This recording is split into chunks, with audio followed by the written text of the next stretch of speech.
Assalamualaikum warahmatullahi wabarakatuh. Selamat pagi anak-anak hebat kelas 4. Bagaimana ya kabar kalian? Semoga kalian selalu dalam keadaan yang sehat. Amin. Nah, sebelum belajar, marilah kita awali terlebih dahulu dengan berdoa bersama. Berdoa mulai. Ya Allah ya Tuhanku, semoga apa yang akan kami pelajari hari ini bisa bermanfaat bagi kami. Amin. Berdoa selesai. Nah, anak-anakku yang hebat, pada hari ini kita sudah sampai di tema 2, selalu berhemat energi, subtema 1, sumber energi. Dan pembelajaran ketiga, energi matahari dan energi angin. Seperti yang kita ketahui bahwa matahari adalah sumber energi terbesar di bumi ini, ya. Energi apa berarti? Energi matahari menghasilkan apa? Panas dan cahaya. Ya, kalau angin, nah, angin merupakan udara yang bergerak. Angin memiliki banyak manfaat bagi manusia. Salah satunya sebagai sumber energi bagi pembangkit tenaga listrik. Ya. Jadi angin itu ya dari gerak menjadi energi listrik. Contohnya tuh, ya, ada baling-baling, ya, mengubah energi angin menjadi energi listrik. Ya, umumnya di daerah dataran tinggi. Ya, karena kalau di tinggi itu anginnya semakin kencang. Nah, ini perubahan energi angin menjadi energi gerak. Ya, energi angin bisa dimanfaatkan menjadi energi gerak. Misalnya pada perahu layar yang memanfaatkan energi angin untuk menggerakkan perahu. Ya. Makanya di perahu itu ada layarnya, itu angin yang menggerakkan. Kemudian selain itu, contoh perubahan energi angin menjadi energi gerak juga terlihat pada penggunaan kincir angin. Ya, kincir angin itu kan angin, jadi gerak, kincirnya gerak. Maka menggerakkan generator, kemudian diubah menjadi energi listrik. Nah, sekarang coba baca ini ya.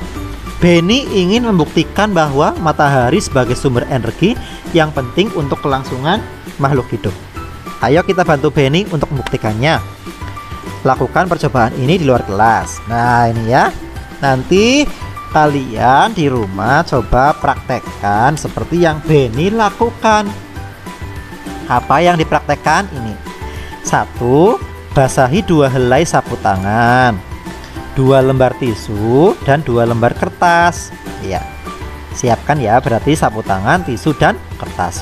Yang kedua, jemurlah sehelai sapu tangan, selembar tisu, dan selembar kertas di tempat yang panas. Sedangkan sisanya letakkan di tempat yang teduh, berarti yang tidak terkena sinar matahari atau tidak terkena panas matahari ya secara langsung. Yang ketiga, amati dan tuliskan perubahan yang terjadi pada benda-benda tersebut setelah 15 menit, 30 menit, dan 60 menit. Kira-kira apa yang terjadi? Nah, ini adalah tabelnya ya. Yang atas untuk yang diletakkan di bawah matahari. Ya, ternyata hasilnya seperti itu ya. 15 menit tisunya masih basah, kertasnya masih basah, sapu tangannya masih basah. Kemudian 30 menit tisunya mengering, kertasnya mengering, sapu tangannya mulai mengering. 60 menit sudah kering semua. Kemudian yang diletakkan di bawah pohon atau tempat teduh, tisunya masih basah ya, kertasnya masih basah, sapu tangannya masih basah.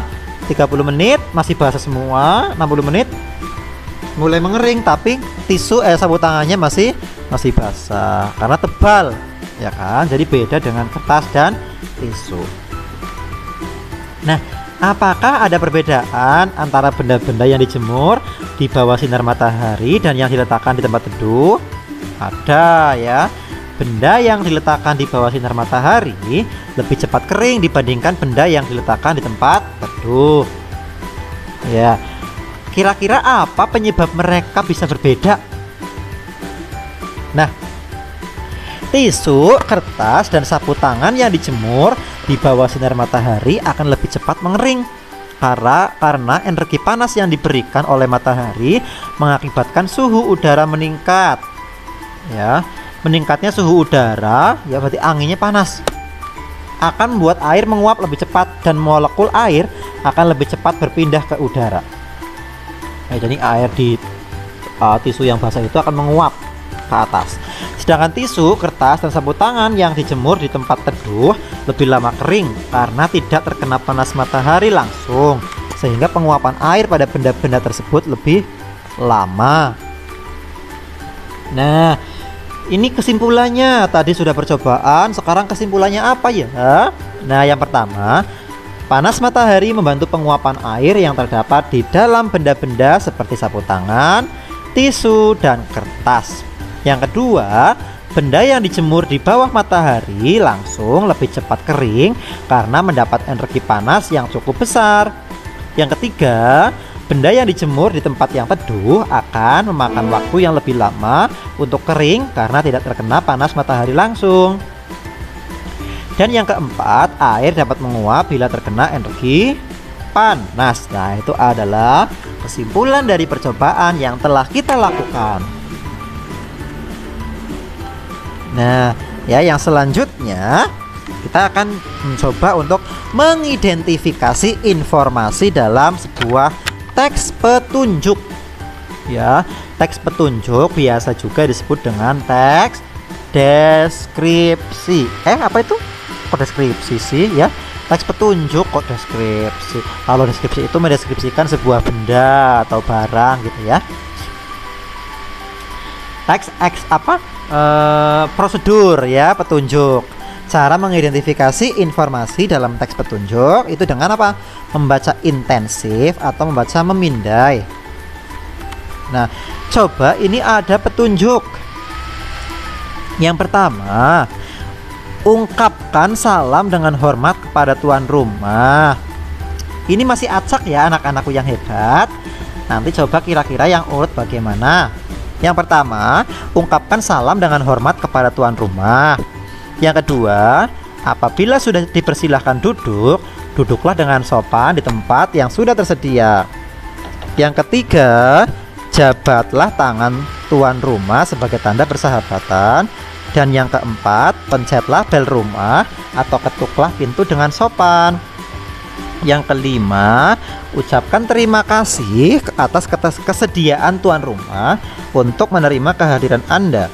Yang keenam, jika hendak pulang, berarti pamitlah dengan sopan. Nah, yang pertama harus apa ya ketika mau bertamu? Ini kan teks yang dilaksanakan ketika mau bertamu. Yang pertama berarti apa ya? Iya, pencet bel rumah ya. Yang kedua apa? Ucapkan salam dengan hormat, betul. Kemudian apabila sudah dipersilahkan duduk, jabat tangan dulu ya, jabat tangan. Kemudian kalau sudah dipersilahkan duduk, duduklah dengan sopan. Kemudian jika hendak pulang, pamitlah dengan sopan. Atau ucapkan dulu, oh ya, ucapkan terima kasih dulu ya atas kesediaan tuan rumah untuk menerima Anda.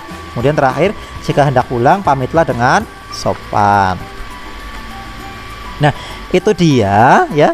Jadi dari informasi ini kita tahu bahwa sebelum masuk ke rumah bertamu kita harus apa? Pencet bel atau ketuk pintunya dulu. Kemudian kalau mau pulang kita harus berpamitan. Nah, itu adalah informasi dari teks prosedur atau teks teks prosedur atau teks petunjuk ya. Nah, apakah di sini sudah paham? Iya, semoga apa yang Pak Guru sampaikan bisa kalian pahami dengan baik ya. Sampai di sini dulu pembelajaran kita pada hari ini. Pak Guru minta tolong untuk like, subscribe, komen, dan share video ini sebanyak-banyaknya ke teman kalian jika bermanfaat ya. Pak Guru akhiri, sampai jumpa di pertemuan yang selanjutnya. Wassalamualaikum warahmatullahi wabarakatuh.